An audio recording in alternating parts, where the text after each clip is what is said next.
Morning students, I hope you all are well. So student, आज हम exercise 10.3 करेंगे और इसके अंदर सबसे पहले क्वेश्चन नंबर फर्स्ट देखेंगे। फर्स्ट की स्टेटमेंट है find the angle between two vector. तो हमें एक वेक्टर ए और एक वेक्टर बी, इन दोनों का हमें क्या दिया हुआ है, मैग्नीट्यूड। तो वेक्टर ए का मैग्नीट्यूड 3 है, वेक्टर बी का मैग्नीट्यूड 2, ये गिवन है। और साथ ही में vector A dot vector B की जो वैल्यू है वो √6 है। तो स्टूडेंट, हमें क्या करना है कि हमें इसके अंदर एंगल थीटा फाइंड आउट करना है कि इन दोनों वेक्टर्स के बीच का जो एंगल है वो क्या होगा। तो सबसे पहले आपको ये फार्मूला याद होना चाहिए, vector A dot vector B, ये होता है magnitude of vector A magnitude of vector B और कोस थीटा। तो थीटा एंगल निकालने के लिए आपको वेक्टर ए डॉट बी और magnitude of A magnitude of B, तो ये वैल्यूज़ आपको पता होनी चाहिए। तो देखें, आपको जैसे कि ए डॉट बी ये है दिया हुआ है √6 और magnitude of A √3, magnitude of B की वैल्यू है 2 इंटू में कोस थीटा। तो यहाँ से कोस थीटा की जो वैल्यू आएगी √6 टू √3 उधर जाकर डिवाइड हो गया। तो √3 और √6 ये तो हो गए √2/2। तो मैं √2 का न्यूमरेटर का रेशनलाइजेशन कर लेता हूँ यहाँ पर। तो रेशनलाइजेशन करने पर हमारे पास आ गया 2/2 यानी कि कोस थीटा की जो वैल्यू है स्टूडेंट वो हमारे पास आ गई 1/√2। और हमें पता है कि कोस थीटा 1/√2 कितने डिग्री पर होता है स्टूडेंट, 45 डिग्री पर। यस, सो थीटा की वैल्यू 45 यानी कि π/4। तो ये क्वेश्चन नंबर फर्स्ट कंप्लीट हो गया। क्वेश्चन नंबर सेकंड के अंदर हमें वेक्टर ए और वेक्टर बी दिया हुआ है और इस क्वेश्चन के अंदर भी हमसे क्या पूछ रहे हैं भी एंगल थीटा। तो एंगल थीटा स्टूडेंट हमें क्या करना है, निकालना है। तो एंगल थीटा के लिए आपको सेम वही फार्मूला जो है अप्लाई करना पड़ेगा। Vector A dot vector B is equal to magnitude of A magnitude of B and cos theta. तो हम यहाँ पर स्टूडेंट मैग्नीट्यूड ऑफ ए निकाल लेते हैं। तो ये आ गया 1 का स्क्वायर प्लस -2 का स्क्वायर प्लस 3 का स्क्वायर अंडर दी रूट। तो इसको सोल्व करेंगे तो √14।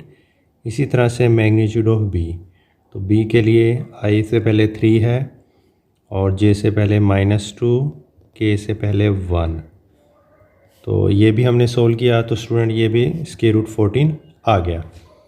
अब नेक्स्ट है हमारे पास A dot B, vector A dot vector B. तो वेक्टर ए और बी दोनों दिए हुए हैं। तो जब हम इनको मल्टीप्लाई करेंगे तो पहले मैं इनको लिख लेता हूँ वेक्टर्स को, i -2j + 3k dot 3i -2j and plus में k।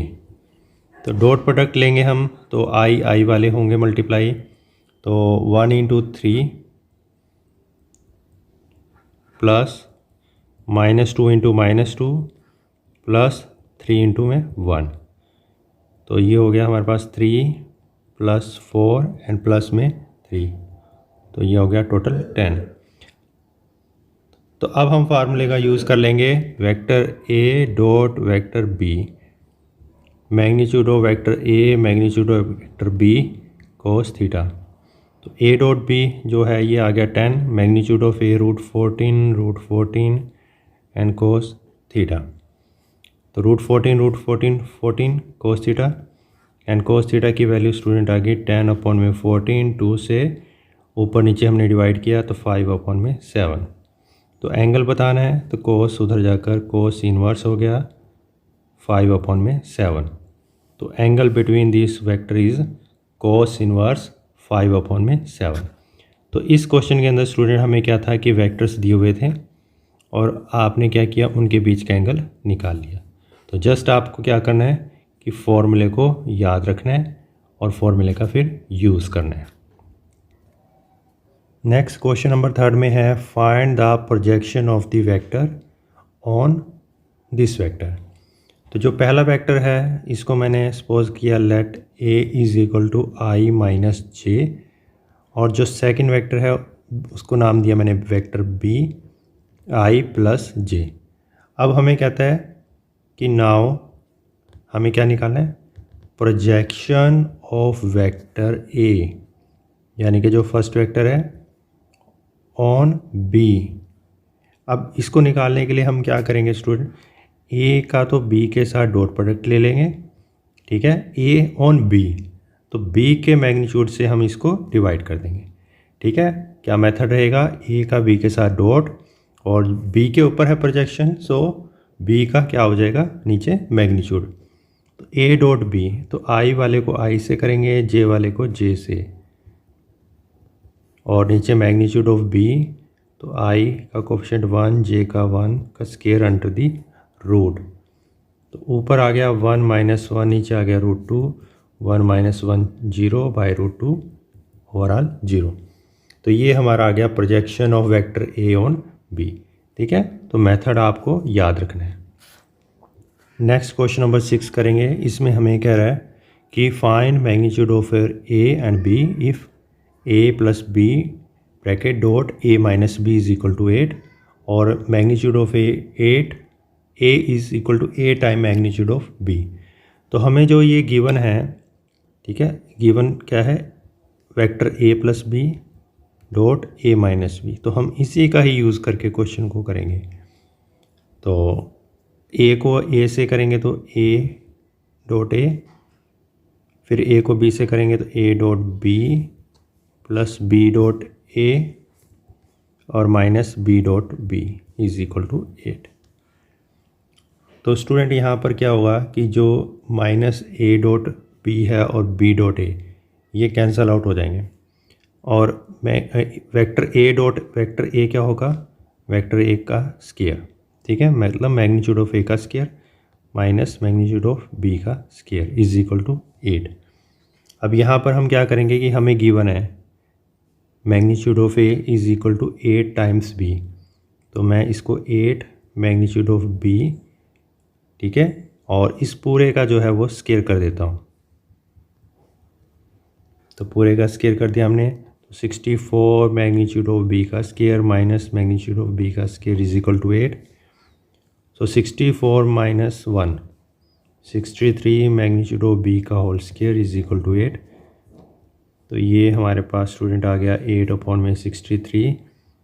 तो स्केयर जैसे कि पता है उधर स्केयर रूट होता है, तो मैग्नीट्यूड ऑफ b 8 अपॉन में 63 का स्केयर रूट है, 8 का 4 इंटू 2, सो 2 रूट 2, नीचे 63, 9 इंटू 7, 9 का 3 और रूट 7, तो ये आ गया मैग्नीट्यूड ऑफ b। और हमें कहता है कि मैग्नीट्यूड ऑफ a भी निकालना है, तो एंड मैग्नीट्यूड ऑफ a क्या था, a times magnitude of b, so magnitude of b की वैल्यू हम रख लेते हैं यहाँ पर, तो हमने इसको रख दिया 8 टू 16 रूट 2 अपॉन में 3 रूट 7। तो ये स्टूडेंट हमने मैग्नीट्यूड ऑफ a की वैल्यू निकाल ली, और b की पहले हम वैल्यू पहले ही निकाल चुके हैं। तो ये हमारा क्वेश्चन नंबर 6 कंप्लीट हो गया। तो नेक्स्ट क्वेश्चन नंबर हम इसमें 17 करेंगे स्टूडेंट। यहाँ पर हमें क्या है कि 3 वेक्टर्स दिए हुए हैं, ठीक है। तो ये जो 3 वेक्टर्स हैं हमें क्या बताना है कि ये वर्टिसेस हैं, ठीक है। वर्टिसेस किसके हैं, राइट एंगल ट्रायंगल के, राइट एंगल ट्रायंगल के ये वर्टिसेस हैं। तो वर्टिसेस हैं तो हम इससे क्या करेंगे कि हमने मान लिया कि ये इसके पोजीशन वेक्टर हैं, और अब हम क्या करेंगे कि जो इनकी लेंथ होंगी, ठीक है, एक तरह से जैसे ओ ए, ठीक है, तो हम इनको निकाल लेते हैं। तो अब जैसे कि ओ ए तो ये हो गया फर्स्ट, ओ बी सेकंड हो गया, ओ सी थर्ड हो गया। तो हमें अब इनकी जो लेंथ है वो निकालनी है। जैसे पहली लेंथ क्या होगी इसकी, ए बी होगी। तो ए बी के लिए हम क्या करेंगे कि जो बी वाला है, ठीक है, ए बी का मतलब हो गया कि जो बी वाला है ओ बी, उसमें से हम ओ ए को माइनस करेंगे। तो मैं जैसे कि इसमें सीधा माइनस कर सकता हूँ, ये हमारे पास ओ बी है और ये ओ ए, तो आई माइनस में 2i, आई माइनस 2i, तो ये हो गया माइनस के आई और नेक्स्ट हो जाएगा -2j -6k। इसी तरह से मैं अगला वेक्टर जो है वेक्टर BC निकालूंगा। BC के लिए मैं क्या करूँगा, जो ये C वाला है इसमें से B वाले को माइनस कर दूंगा। तो 3i है, 3i में से i गया तो 2i, नेक्स्ट -j + k। फिर अगला जो है वो AC आएगा। AC के लिए हम क्या करेंगे, C वाले में से A वाले को माइनस करेंगे। तो C वाले में से A वाले को माइनस करेंगे तो पहला आ गया -i + 3j + 5k। तो स्टूडेंट हमने क्या किया कि AB, BC और AC निकाल लिया। अब राइट एंगल की जो साइड्स होती हैं उसमें क्या होता है कि पाइथागोरस थ्योरम लगती है, मतलब perpendicular square plus base square is equal to hypotenuse square, ये होता है। तो हम क्या करते हैं कि बारी बारी से इनका मैग्नीट्यूड निकाल लेंगे और फिर उन मैग्नीट्यूड के अकॉर्डिंग हम जो है बता सकते हैं कि ये राइट एंगल ट्रायंगल के वेक्टर हैं या नहीं हैं। जैसे पहले मैंने मैग्नीट्यूड ऑफ वेक्टर AB निकाल रहा हूँ, तो -1 का स्क्वायर प्लस -2 का स्क्वायर प्लस -6 का स्क्वायर, तो ये हो गया 1 + 4 + 36 √41। नेक्स्ट हो गया मैग्नीट्यूड ऑफ BC। BC में 2 का स्क्वायर प्लस -1 का स्क्वायर प्लस 1 का स्क्वायर, और ये हो गया 4 + 1 + 1 √6। फिर इससे अगला है AC। Magnitude of AC is equal to -1 का स्क्वायर, 3 का स्क्वायर प्लस 5 का स्क्वायर, तो 1 + 9 + 25, और ये आ गया हमारे पास स्टूडेंट √35। अब हम क्या करते हैं कि बारी बारी से अब इसका क्या करेंगे, हम जो है स्क्वायर ले लेंगे, ठीक है। तो सबसे पहले कि जैसे कि मैंने मैग्नीट्यूड ऑफ AB का स्क्वायर लिया, तो इसका हो जाएगा √41 है, 41 का हो गया 41। फिर BC में √6 है, √6 का 6 आ गया, और इसके बाद AC है, AC में √35 का 35 आ गया। तो आप देखें कि यहाँ पर जो 6 और 35 है, BC + AC, इनको मैंने प्लस कर दिया, तो 6 + 35 होता है 41, और जो कि हमारा AB है, ठीक है।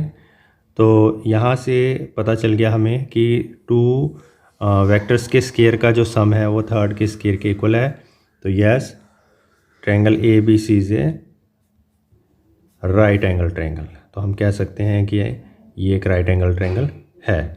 तो स्टूडेंट आज हमने एक्सरसाइज 10.3 की है और कुछ इसके इम्पोर्टेंट क्वेश्चन किए हैं, तो बाकी क्वेश्चन भी आपने ट्राई करने हैं। तो स्टूडेंट खूब मेहनत करें, पढ़े लिखें, माता पिता का नाम रोशन करें। मिलते हैं नेक्स्ट वीडियो में। टेक केयर, जय माता दी।